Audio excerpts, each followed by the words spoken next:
YS Jaganmohan Reddy ఆదేశాల మేరకు ప్రభుత్వ మెడికల్ కాలేజీల ప్రైవేటుగా వ్యతిరేకంగా వైసీపీ ఆధ్వర్యంలో బుధవారం ప్రజా ఉద్యమం నిర్వహిస్తున్నట్లుగా తెలిపారు మాజీ డిప్యూటీ స్పీకర్ కొలగట్ల వీరభద్రస్వామి.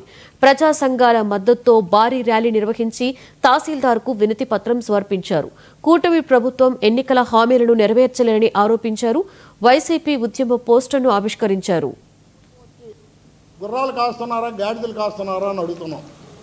మీ పరిపాలన ఏదైతే ఇస్తామని చెప్పారో ప్రజలకి, ఏదైతే సంపద సృష్టించి ఈ రాష్ట్రాన్ని ఆర్థికంగా ముందుకు తీసుకెళ్తామని చెప్పారో, మరి ఆ సంపద ఎక్కడ సృష్టించారో, ఏ విధంగా సృష్టించారో, సృష్టించిన సంపద ఎక్కడుందని మేము అడుగుతున్నాం. వైఎస్ఆర్ కాంగ్రెస్ పార్టీ హయాంలో జరిగిన సంక్షేమ అభివృద్ధి కార్యక్రమాలు ఇప్పటికి కూడా మీరు పేర్లు మార్చుకొని అదే కార్యక్రమాలను ప్రజలకి కొత్త కార్యక్రమాల కింద చూపించే ప్రయత్నం చేస్తున్నారు.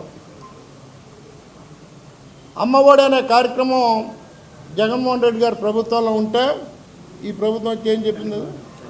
తల్లికి వందనం అని చెప్పింది. ప్రజలు ఎప్పుడైనా తల్లికి వందనం తీసుకున్నాం అని చెప్పారా అని అడుగుతున్నాం. ఏదైనా ప్రజలను అడిగితే అమ్మఒడి మాకు పడింది, అమ్మఒడిలో 2000 రూపాయలు కోత విధించారు, అమ్మఒడికి మాకు 2 పిల్లలు ఉంటే ఒకరిగా వచ్చింది, వివిధ కారణాలతో మాకు అమ్మఒడి రాలేదు, అమ్మఒడి వచ్చిందనే చెప్తున్నారు తప్ప తల్లికి వందనం అనే మాట ఎక్కడైనా వచ్చిందా అని అడుగుతున్నాం. ఈ కొత్త కూటమి ప్రభుత్వం వచ్చి